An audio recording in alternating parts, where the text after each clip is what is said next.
Hello friends, welcome to my channel. আমার একটা নতুন ব্লগে তোমাদের সবাইকে স্বাগত জানাই।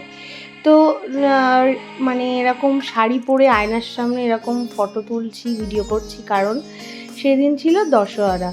তো সকাল সকাল রেডি হয়ে গেছিলাম, কারণ বিপ্লব না জামাই ষষ্ঠীতে যেতে পারিনি। ওর যেহেতু শিলিগুড়িতে যেতে হয়েছিল, তো মা দশহরার নিমন্ত্রণ করেছিল। তো আমি আর বিপ্লব রেডি হয়ে বেরিয়ে পড়েছিলাম বসিরহাটের বাড়ির উদ্দেশ্যে।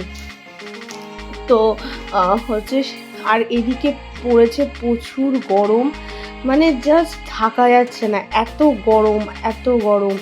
তো জামাই ষষ্ঠী বলে কথা বা দশহরা বলে কথা, যাই বলো, একটু তো শাড়ি পরতেই হয়। তো একটু শাড়ি পরেছি, কিন্তু গরমের মধ্যে না পারছিলাম না। তো গাড়িতে যেহেতু এসি ছিল, কোনো প্রবলেম হয়নি।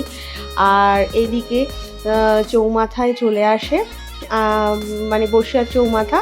তো সেখানে এসে মিষ্টির দোকান থেকে মিষ্টি আর এদিকে আইসক্রিম আর কোল্ড ড্রিঙ্কস নিয়েছিলাম, আর মিষ্টি, দই আর কোল্ড ড্রিঙ্কস আর আইসক্রিম নিয়েছিলাম বাড়ির লোকজনের জন্যে। তো জামাই ষষ্ঠী করতে গেলে তো একটু মিষ্টি নিয়ে যেতেই হয়। আর এইদিকে যেই দেখি, বাড়ি গিয়ে দেখি আমার মামাম কিন্তু আগের থেকে এসেই এখানে ভাত খাচ্ছিল। তো ওর মা খাওয়াচ্ছিল। এই ভিডিও ক্লিপটা না আমি ভয়েসটা ডিলিট করে দিয়েছি, কারণ না ওখানে ও গানগুলো শুনছিল, তো যেহেতু কপিরাইট ক্লেম লাগবে ওই জন্য আমি এখানটায় ভয়েসটা কেটে দিয়েছি। তো ও খাচ্ছিল, ওকে ডাকছিলাম, শুনছিলই না। আর তারপর আমার মা ঝটাপট সব কিছু রেডি করে, আর আমার বোন কিন্তু বাটাগুলো সুন্দর করে সাজিয়ে দিচ্ছিল, আর মামামও কিন্তু পাশে বসেছিল।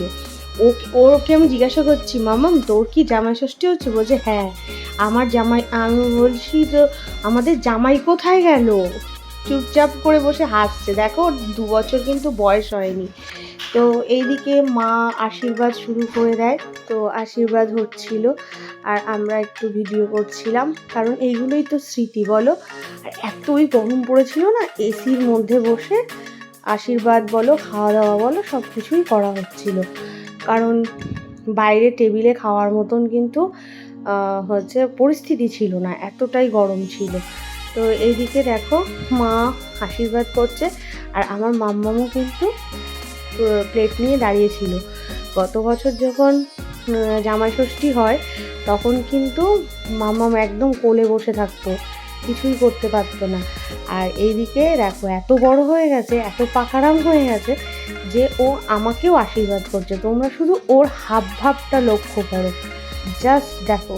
আর এত কিউট, এত কিউট, ওকে সবসময় চটকাতে ইচ্ছা করে, আর এত সুন্দর ছোট ছোট কথা বলতে শিখেছে। তো এত ভালো লাগবে না। এদিকে বিপ্লবকেও আশীর্বাদ করছে, পাকারাম ভীষণ। আর আমরা কিন্তু দাঁড়িয়ে আছি, দেখ।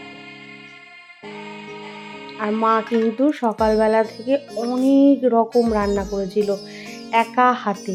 তো এখানে দুজন বসেছিল, আর হচ্ছে মামাম দেখো গিয়ে হলো ওর বাবাকেও আশীর্বাদ করছিল। আর এদিকে মা যেই পাখার হাওয়া দিচ্ছে, সেই বলছে আমাকে দাও আমাকে দাও, ও দেবে হাওয়া।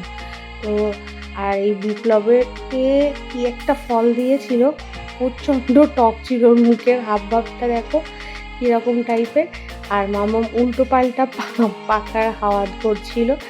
আর তারপরে দেখো সবাইকে পাটা দিয়ে দেয়, আর ওরা কিন্তু তারপরে খাবারও রেডি করে দেয়। তো ওরা খেতে বসে গেছিলো, আর দুই জামাই এক জায়গায় বসেছে অনেক দিন পর। তো চলো আজকের মতন ব্লগটা এখানেই শেষ করছি। তো চলো টাটা।